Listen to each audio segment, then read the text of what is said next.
제 17장. 나의 기운이 쇠하였으며 나의 날이 다하였고 무덤이 나를 위하여 준비되었구나. 나를 조롱하는 자들이 나와 함께 있으므로 내 눈이 그들의 충동함을 항상 보는구나. 청하건대 나에게 담보물을 주소서. 나의 손을 잡아줄 자가 누구리이까? 주께서 그들의 마음을 가려 깨닫지 못하게 하셨사오니 그들을 높이지 마소서. 보상을 얻으려고 친구를 비난하는 자는 그의 자손들의 눈이 멀게 되리라. 하나님이 나를 백성의 속담거리가 되게 하시니 그들이 내 얼굴에 침을 뱉는구나. 내 눈은 근심 때문에 어두워지고 나의 온 지체는 그림자 같구나. 정직한 자는 이로 말미암아 놀라고 죄 없는 자는 경건하지 못한 자 때문에 분을 내나니, 그러므로 의인은 그 길을 꾸준히 가고 손이 깨끗한 자는 점점 힘을 얻느니라. 너희는 모두 다시 올지니라. 내가 너희 중에서 지혜자를 찾을 수 없느니라. 나의 날이 지나갔고 내 계획, 내 마음의 소원이 다 끊어졌구나. 그들은 밤으로 낮을 삼고 빛 앞에서 어둠이 가깝다 하는구나.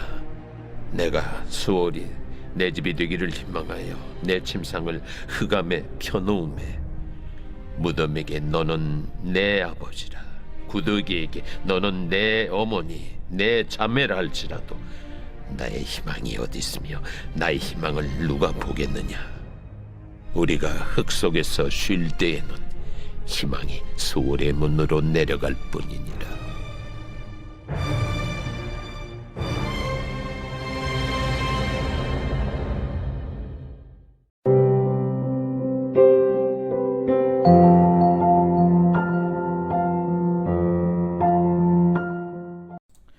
여러분 반갑습니다. 오늘도 큐티로 여는 기막힌 하루입니다. 본말씀 욥기서 17장 1절부터 16절의 말씀입니다.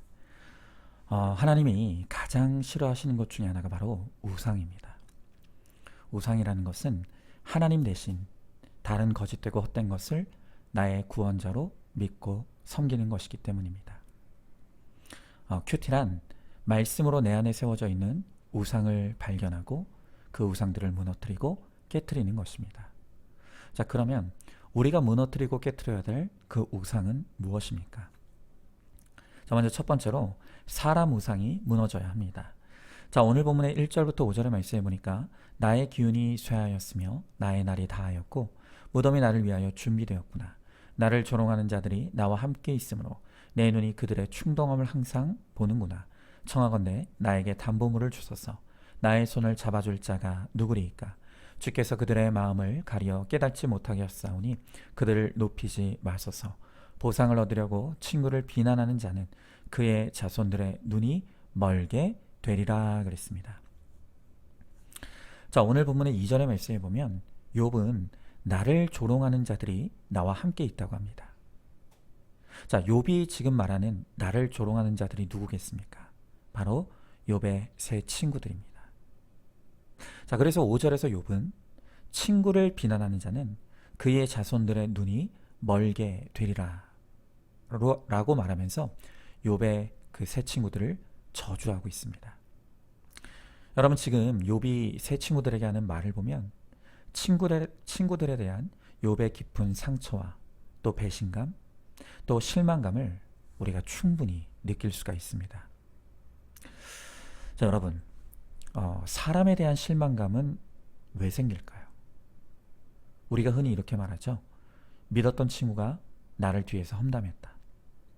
또 사랑했던 남편이 나를 배반하고 외도했다. 또 의지했던 부모가 나를 차별했다. 여러분, 이렇게 우리는 끊임없이 상대방에게 문제의 이유를 찾으면서 실망했다고 이야기합니다. 자, 그러나 사람에 대한 그 깊은 실망과 상처의 진짜 이유는 상대방에게 있는 것이 아니라 우리 안에 있는 헛된 기대와 믿음 때문이라는 것을 우리가 반드시 알아야 합니다. 여러분, 성경은 인간이 그 누구도 믿음과 기대의 대상이 될 수 없는 존재라고 말합니다.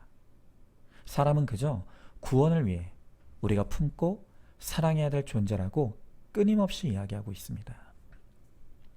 그런데도 늘 우리는 이번에는 다르겠지, 이 사람은 뭔가 다를 거야 라고 하며 사람에 대한 그 헛된 기대와 믿음을 거두지를 못합니다. 그리고 결국 내가 기대했던 딱 그만큼 상처받고 아파하죠. 여러분, 특별히 더욱 중요한 것은 만약 여러분이 어떤 대상에 대한 상처를 끌어안고 그 상처에서 오랫동안 벗어나지 못하고 있다고 한다면, 지대한 영향을 받고 있다고 한다면 바로 그 대상이 여러분의 우상이라는 것을 깨달아야 합니다. 여러분, 제 고백을 좀 하겠습니다. 저는 아주 오랫동안 아버지에 대한 미움과 불만, 그리고 상처를 끌어안고 살았습니다. 저는 신앙이고 목사입니다. 그런 제가 저를 낳아주신 부모님을 미워한다는 것이 잘못된 일이라는 것을 왜 몰랐겠습니까? 그런데 그 아버지에 대한 그 미움이 아무리 기도를 하고 또 책을 읽고 또 각종 세미나를 들어도 해결이 되지 않는 것입니다. 그런데 그렇게 어른이 되어 심지어 목사가 되었어도 해결이 안 되던 그 아버지에 대한 미움이 구속사의 복음을 만나면서 드디어 해결이 되기 시작했습니다. 말씀 앞으로 아버지의 그 미움의 문제를 가져가 큐티하기 시작했을 때 하나님께서 말씀으로 드러내신 저의 죄가 바로 아버지를 우상 삼은 죄였습니다. 저는 어릴 적 저보다 훨씬 덩치도 크시고 또 혈기왕성하신 아버지가 마치 저에게는 무너지지 않을 산 혹은 단단한 바위처럼 그렇게 느껴졌습니다. 그래서 저는 아버지가 하나님 같은 존재라고 그렇게 생각하게 된 것이죠. 그런데 제가 점점 자라면서 보니까 그렇게 거대하고 단단한 완전 무결한 존재처럼 느껴졌던 아버지에게서 약한 것이 보이고 또 약점이 발견되어지기 시작했습니다. 그리고 그 아버지의 약함과 약점에 실망감을 느끼면서 정죄하기 시작한 것입니다. 특별히 저에게는 목회자이기시도 한 아버지가 참 혈기 많은 모습에 그렇게 실망이 되었습니다. 또 여러 번 고백했지만 부모라면 당연히 자녀를 공평하게 사랑해야 된다고 생각했는데 제 아버지는 제가 보기에는 너무 티가 나게 큰형님을 차별하시는 것도 크게 실망이 되었습니다. 또한 목회를 하시면서 교회를 성장시키지 못하는 것에 대한 마음의 무시와 또 정죄감도 들어왔습니다. 그런데 그렇게 아버지에 대한 실망감과 정죄감 그리고 무시하는 마음을 가지고 하나님의 말씀 앞에 섰을 때 하나님께서 저에게 추상같이 꾸짖으시며 되물으신 것이 있습니다. 그것은 너는 완벽하냐 였습니다. 그리고 너는 왜 너의 부모가 완전하고 완벽해야 된다고 생각하느냐 그렇게 물으셨습니다. 여러분, 저는 하나님께서 저에게 너는 완벽하냐 라고 물으실 때 정말로 망치로 한 대를 얻어맞은 느낌이었습니다. 그리고 그때서야 저의 죄가 깨달아지기 시작했습니다. 그렇구나. 부모님이 하나님이 아닌데 부모님도 연약한 인간이고 죄인일 뿐인데 내가 부모라는 이유로 완벽하길 기대했구나. 또한 아버지도 인간으로서 한계가 있고 또 연약할 뿐인데 그래서 아버지에게 약점이 있고 약함이 있을 수밖에 없는데 나 혼자 아버지를 하나님으로 착각하면서 나 혼자 아버지에 대해서 실망했구나. 이게 아버지를 우상 삼은 내 죄의 결론이구나 라는 것이 깨달아졌습니다. 여러분, 무엇보다도요, 제가 아버지가 되어보니까 제가 제 아버지보다 더하면 더했지 결코 덜하지 않은 허물 많고 약점 투성이인 아버지라는 것을 또한 직면하게 되었습니다. 여러분 그것을 깨닫고 직면하게 되니까 그동안 제 아버지를 제 멋대로 우상 삼고 그 우상이 내 기준에 맞지 않는다고 미워하고 정죄하고 그리고 무시했던 것이 얼마나 큰 악과 죄인지를 깨닫게 되었습니다. 바로 이것이 제 죄임을 깨닫고 회개하게 되니 그렇게 해결이 안 되던 부모님에 대한 미움이 씻겨져 내려가고 도리어 제가 아버지를 상처 준 가해자라는 것도 인정이 되었습니다. 여러분, 사람에 대해 실망했습니까? 그 실망이 너무 깊어서 떨쳐지지가 않습니까? 여러분 그렇다면 그 실망의 깊이는 바로 그 사람에 대한 나의 헛된 기대와 욕심의 깊이라는 것을 반드시 알아야 합니다. 그리고 하나님 대신 그 사람을 나의 하나님으로 우상 삼은 바로 내 삶의 결론이라는 것도 깨달아야 합니다. 여러분 우리가 다시 한번 사람은 결코 믿음의 대상이 아니라는 것, 그저 사람은 구원을 위해 우리가 사랑하고 품고 섬길 대상일 뿐이라는 것을 다시 한번 기억하시기 바랍니다. 오직 우리의 믿고 의지할 대상은 하나님 한 분밖에는 없습니다. 자, 한번 질문해 봅니다. 나에게 실망감과 배신감 그리고 아픔과 상처를 준 사람이 누구입니까? 내가 그 실망과 상처에서 벗어나지 못한 이유는 그가 바로 나의 우상이었기 때문이라는 것을 깨닫습니까? 인간은 구원을 위해 품고 사랑할 뿐인 대상이며 하나님만이 유일한 우리의 믿음과 사랑의 대상이라는 것을 믿고 누리시기 바랍니다. 자, 두 번째로 인정과 칭찬 우상이 무너져야 합니다. 자, 오늘 본문의 6절부터 10절에 보니까 하나님이 나를 백성의 속담거리가 되게 하시니 그들이 내 얼굴에 침을 뱉는구나. 내 눈은 근심 때문에 어두워지고 나의 온 지체는 그림자 같구나. 정직한 자는 이로 말미암아 놀라고 죄 없는 자는 경건하지 못한 자 때문에 분을 내나니 그랬습니다. 자, 욥은요 자신이 사람들의 조롱거리가 되고 또 침뱉음을 당하며 멸시받는 것을 한탄하고 있습니다. 아마도 욥은 그가 고난당하기 전에는 사람들에게 수많은 인정과 칭찬을 들으며 살아왔을 것입니다. 그런데 그의 인생에 임하던 그 하나님의 은혜가 사라지자 순식간에 사람들의 인정과 칭찬은 비난과 조롱으로 바뀌고 말았습니다. 여러분, 그렇습니다. 우리가 뭔가 사람들로부터 인정받을 만한 것이 있고 칭찬받을 것이 조금이라도 있습니까? 여러분, 그건 다 하나님의 은혜입니다.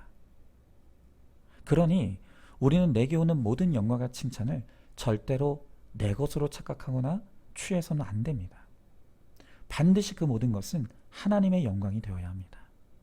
그런데 우리는 뭔가 인생에 되는 것이 있고 성취한 것이 있으면 입으로는 다 하나님의 은혜라고 말하지만 거기에 내 노력과 의지와 공로를 아주 슬쩍 끼워 넣으면서 결국 하나님의 인정과 칭찬을 내 것으로 취하고 도적질하죠.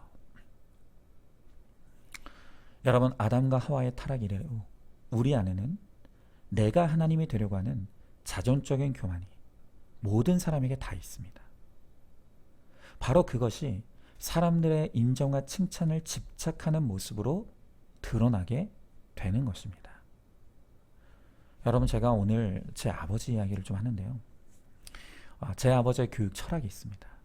그것이 바로 달리는 말에 채찍을 가한다는 것입니다. 그래서 저는 자라면서 아버지로부터 뭐 잘했다, 수고했다, 최고다 이런 인정하는 말, 칭찬하는 말 거의 듣지 못하고 살았습니다. 대신에 라떼는 말이야, 그까짓 것 가지고 너 교만 떨지 마라, 이런 늘 채찍을 가하는 말을 많이 듣고 자랐죠. 그래서 저는 사람들의 인정과 칭찬에 목을 매는 이 제 안에 뿌리 깊은 이 집착이 다 부모님 때문이라고, 내 부모님이 인정과 칭찬을 하지 않았기 때문에 그 결핍에서 비롯된 것이라고 그렇게 생각했습니다. 여러분, 그런데 이제 말씀으로 저를 객관하면서 제 스스로에게 제가 물어보는 것입니다. 그러면 만약 제 아버지가 저에게 무한한 인정과 칭찬을 부어 주셨다면, 그러면 저는 사람들의 인정과 칭찬에 집착하지 않았을까요? 그런데 대답은 아닙니다. 여러분, 오히려 먹어본 사람이 맛을 더 잘한다고 부모님이 인정과 칭찬을 쏟아 부어 주셨다면 그것 때문에 더 사람들의 인정과 칭찬에 집착했을 것 같습니다. 그러니까 여러분, 결국 다 핑계일 뿐이고요. 그냥 저는 존재 자체가 교만한 사람이 맞습니다. 호시탐탐 하나님이 되고자 하는 100% 죄인이 바로 저입니다. 그래서 그 뿌리 깊은 악과 교만이 저로 하여금 인정과 칭찬이라는 중독에 빠지게 만든 것입니다. 여러분, 오늘 9절에 보니까 그러므로 의인은 그 길을 꾸준히 가고 손이 깨끗한 자는 점점 힘을 얻는다고 했습니다. 여러분, 하나님이 인정하시는 의인은 누구일까요? 그것은 바로 날마다 말씀으로 내 안에 하나님이 되고자 하는 교만이 있다는 것을 인정하고 회개하는 사람, 바로 그가 하나님이 의롭다 인정하시는 사람입니다. 또한 오직 하나님의 인정과 칭찬에 만족하며 모든 영광을 하나님께 돌리는 사람을 하나님께서도 높여주시고 그에게 힘을 더하여 주실 것입니다. 자, 한번 질문해 봅니다. 다 하나님의 은혜라고 말하지만 은근히 드러내고자 하는 나의 의와 자랑은 무엇입니까? 인정과 칭찬을 바라는 마음의 뿌리에 하나님이 되려고 하는 교만의 악이 있다는 것을 인정하십니까? 하나님의 인정과 칭찬으로 충분하다고 고백하시기 바랍니다. 자, 마지막 세 번째로 나의 계획 우상이 무너져야 합니다. 자, 오늘 11절의 말씀에 보니까 나의 날이 지나갔고 내 계획, 내 마음의 소원이 다 끊어졌구나 그랬습니다. 자, 지금 욥은 나의 날, 내 계획, 그리고 내 소원이 다 끊어졌다고 한탄하고 있습니다. 자, 그런데 우리는 이 짧은 고백 안에서 욥의 믿음의 한계를 분명하게 보게 됩니다. 자, 지금 욥이 말하는 그 날과 계획과 소원 앞에 동일하게 붙어있는 단어가 무엇이죠? 그게 바로 나입니다. 나의 날, 내 계획, 내 소원. 그러니까 욥은요, 자신의 인생에서 내 계획과 내 소원을 철저하게 세우는 계획적인 사람이었습니다. 그리고 내가 계획해 놓은 그 모든 것들이 이루어지는 것이 복이라고 생각했을 것입니다. 여러분, 그러나 하나님은요, 욥에 대해 다른 계획이 있으셨고 다른 소원이 있으셨습니다. 하나님은 욥을 더 거룩하게 하셔서 정금 같은 믿음의 사람으로 세우고자 하는 계획과 소원이 있으셨던 것입니다. 자, 그런데 이 하나님의 계획과 소원이 완성되려면 반드시 그 전에 먼저 욥의 계획, 욥의 소원이 무너져야만 하는 것입니다. 왜냐하면 육이 무너져야 영이 세워지는 것이 바로 그것이 구원의 원리이기 때문입니다. 여러분, 어떤 사람들은요, 욥처럼 자신의 인생의 계획과 소원을 철두철미하게 세워놓고 그 계획과 소원대로 되게 해달라고 하나님 앞에 떼부리며 기도합니다. 그리고 만약 그대로 되지 않으면 좌절하고 절망하면서 하나님께 원망불평하는 것이죠. 여러분, 그러나 하나님께서 우리의 계획과 소원을 때로 끊으시는 이유는 우리에 대한 하나님의 더 좋은 계획이 있으시기 때문입니다. 우리를 구원하시고 거룩하게 하시기 위한 하나님의 계획이 이루어지기 위해서는 때로는 내가 세워놓은 내 길, 내 계획, 내 소원이 반드시 무너져야만 하는 일이 있어야 하는 것입니다. 자, 여러분, 제가 이렇게 말씀드리면 꼭 어떤 분들은 그러면 나는 인생의 계획을 세우면 안 된다는 것이냐, 이렇게 말씀하시는 분들이 있습니다. 그렇지 않죠. 여러분, 무계획이 좋은 게 아닙니다. 되는 대로 막 사는 것은 믿음이 아니라 게으름입니다. 그러나 인생이 무조건 내 계획대로만 되어야 한다는 것은 더 큰 악이고 그게 바로 계획 우상입니다. 여러분, 저도요, 한때 제 인생에 대한 아주 철두철미한 계획과 목표가 있었습니다. 저는 몇 살에 대학 가고 몇 살에 군대 가고 또 제대 후에 언제 유학을 가서 언제 귀국하고 그래서 몇 살까지 부목사로 있다가 몇 살에 담임 목사가 될지 저의 앞날의 모든 계획을 다 세워놨습니다. 그리고 저는 그 계획이 하나님 보시기에도 좋은 계획이라고 그렇게 믿었습니다. 그런데 여러분, 하나님이요, 제가 세워놓은 계획과 소원을 정말 단 하나도 남김없이 다 끊어버리셨습니다. 제 계획대로 된 게 하나도 없었습니다. 여러분, 그때 제가 느낀 절망감이 얼마나 컸는지 모릅니다. 정말 울고불고 난리치면서 하나님 어떻게 나에게 이러실 수 있느냐고, 내가 나 좋자고 이러는 것이냐고, 하나님 좋자고 좋자고 하는 것 아니냐고 그렇게 하나님 앞에 따졌습니다. 그런데요, 지금에 와서 하나님이 제 삶에 이루어 주신 것들을 보며요, 그때 하나님이 제 계획과 제 소원을 무너뜨린 것은 반드시 있어야만 했던 일이었죠.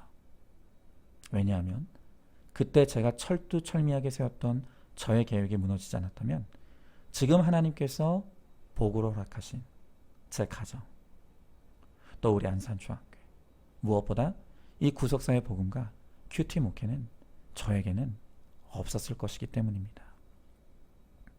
그러므로 하나님이 지난날 저의 그 철두철미한 계획을 무너뜨린 것은 100%신 하나님의 일이었습니다. 여러분, 우리에 대한 하나님의 계획과 소원이 있습니다. 그 계획과 소원은 비밀이 아닙니다.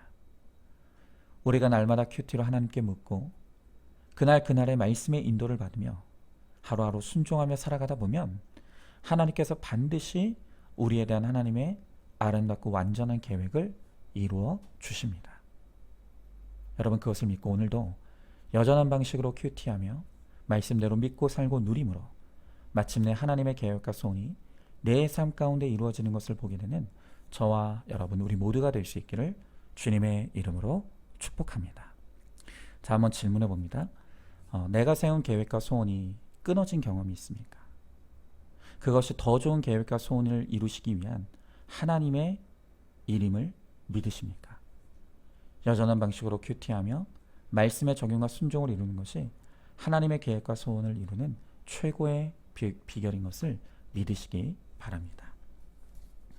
자, 오늘도 2월 21일 보석 상자입니다. 가출을 밥 먹듯이 하는 아이라도 끊임없이 사랑해주는 부모가 있으면 집으로 돌아옵니다. 아무리 술을 먹어도 바람을 피워도 끝까지 사랑해주는 배우자가 있으면 제자리로 돌아옵니다. 집을 나가도 괜찮습니다. 밖에 나가면 가족만큼 자신을 사랑해주는 사람이 없음을 알기 때문에 언젠가 돌아오게 되어 있습니다. 아멘. 우리 함께 기도하겠습니다. 하나님, 오직 우리가 믿고 의지할 대상은 오직 하나님밖에 없습니다. 그런데 우리는 너무 악하고 교만하기에 끊임없이 하나님 아닌 다른 것을 나의 우상 삼고 거기에 나의 기대와 소원을 두며 끊임없이 실망하고 아파하며 또 상처를 받습니다. 이렇게 어리석은 우리를 어쩌면 좋겠습니까? 주님, 하나님이 우리의 하나님이 되시기 위해서 반드시 우리의 우상이 무너져야 하기 때문에 사람이 나를 배신하는 사건이 있을 수밖에 없고 또 나의 기대가 무너지며 나의 계획이 실패하는 일들이 일어날 수밖에 없다고 주님 말씀하십니다. 하나님, 나의 우상이 무너지는 사건 속에서 하나님이 우리의 온전한 하나님이 되게 하시며 또한 하나님의 계획과 역사가 우리 가운데 아름답게 이루어질 수 있도록 우리 주님께서 함께하여 주시옵소서. 믿사오며 사랑이 많으신 우리 예수님 이름 받들어 기도드리옵나이다. 아멘. 오늘도 큐티로 기막힌 하루를 살아내는 하늘가족 공동체 우리 모든 성도님 되시기를 주님의 이름으로 축복합니다.